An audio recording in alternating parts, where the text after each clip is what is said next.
The sutra says, that which has marks is empty and false. Leave this verse for people to recite and uphold. 经云：凡所有相，皆是虚妄，但留此记与人诵持。 Those who cultivate in accordance with this verse will not fall into the evil destinies and will attain great benefit. 依此记修免堕恶道，依此记修有大利益。 Anything that has marks, okay, marks, again, this is a very important Buddhist concept, Chan concept in particular, where marks are things that are observable that by our sense organs. So what has marks? Marks has form because it's recognized by the eye organ.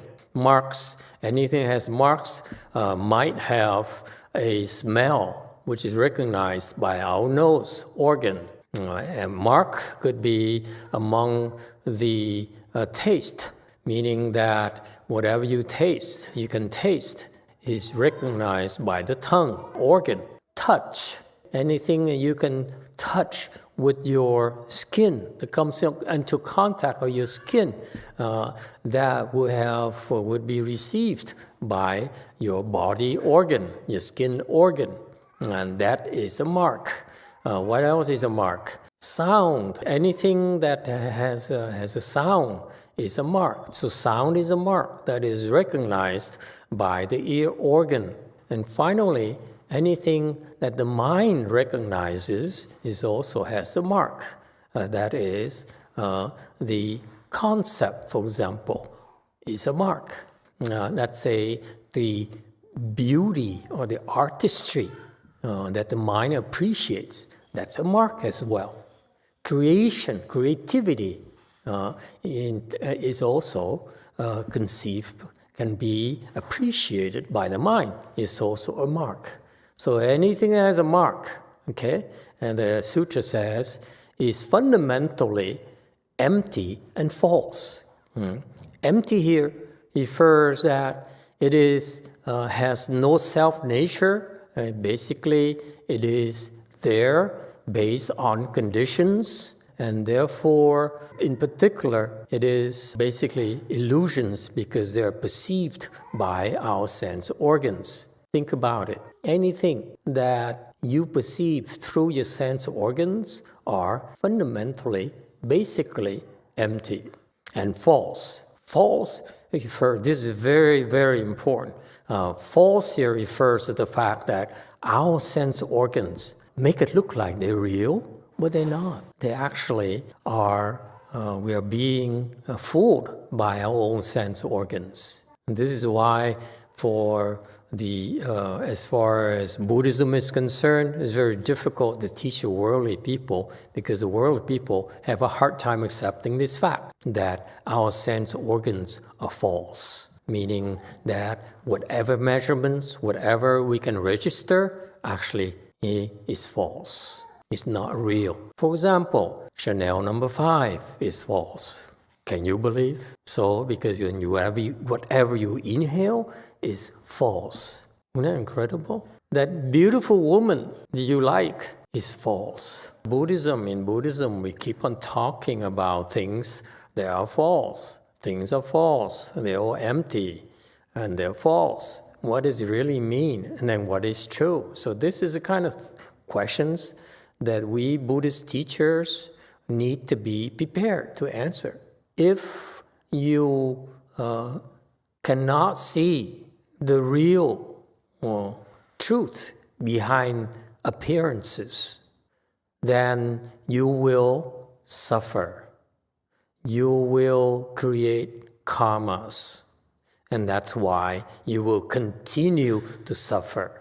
That's why it's important to distinguish what is true and what is false.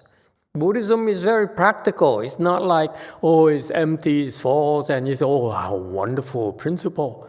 No, it's not like that at all. You can stay at that level, scholarly level, intellectual level, and say, Buddhism is so profound, everything is so empty, everything is so false. Okay, it's true. You can talk at that level. Actually, it's more meaningful than that. It's much deeper than that. What is meant? What do I mean by deeper? Deeper because it's very useful. It's not a concept. If you stay at the scholarly level where everything is false, and intellectual level where this is a profound teaching, then it's still false. You agree or not? Buddhism is meant for you to look at that and utilize it. If you utilize it properly, then you benefit from Buddhism. If you don't utilize those Buddhist concepts, then they are basically false. Even those concepts of Buddhism, where it says that which has mark is empty and false, is also false. Because they are words. This is about you. Not about the Buddhas, it's not about sutras, it's about you. If you do the wrong things, then you will suffer because you mistake the false for the true. Is it clear? We're learning this because if we Buddhists are saying that you are suffering and there's no end to it, and now the Buddha explained a little bit further. He said you're suffering because you mistake the false of the true, and therefore you create the wrong karmas, the bad karmas. That's fundamental to the Buddhist concept of true and false. If your mind, on the other hand, your mind is able to discern the true, then you will not create the wrong karmas anymore, and therefore you will stop suffering. If you enjoy suffering, no need to learn about the true and the false.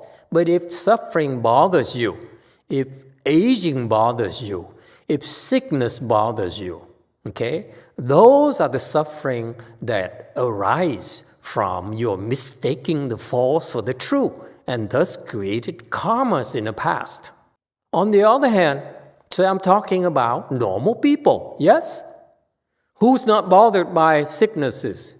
We all are, right? And we are sick because we created karmas in the past. We mistook the false for the true and acted upon that knowledge. And therefore, it's very important for us, if we want, I repeat, we want to stop our suffering, put an end to all suffering, you have to recognize the truth. Once you recognize the truth, you will cease to create more karmas, and therefore, no more suffering. In what way? This is important.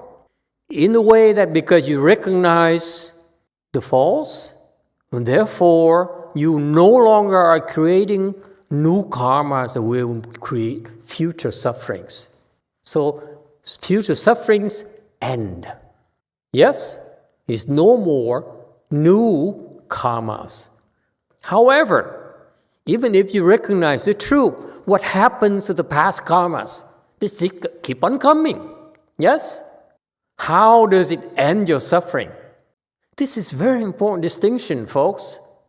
It's true that when you create new karma, you stop creating new karmas, you are no longer having future sufferings. Straightforward reasoning. Yes? Logic. However, what about past karma you created? They're still being pushed forward in the pipeline. What happens to them? They're still coming. How does recognizing the truth from the false, discerning the truth from the false, stop all suffering at all? Once you see everything is false, when past karmic retributions come and inflict suffering upon you, what is suffering? Suffering is a mental construct. Suffering comes from recognition of your mind, therefore it is false to the person who can see the truth. If you cannot see the truth, that's why you look at suffering as true. But those who can see the truth, they are able to rise above the suffering, the concept of suffering already. So they say, what suffering? What sickness? So that's why once you see the truth, it's no more suffering, because you're not creating more karmas for you to suffer in the future. And whatever karmas you create in the past, when the retributions come, those so-called sufferings will not bother you anymore. That's why we Buddhists can claim that once you see the truth, you never suffer again. Emituofo, Emituofo, Emituofo, Emituofo, Emituofo, Emituofo, Emituofo.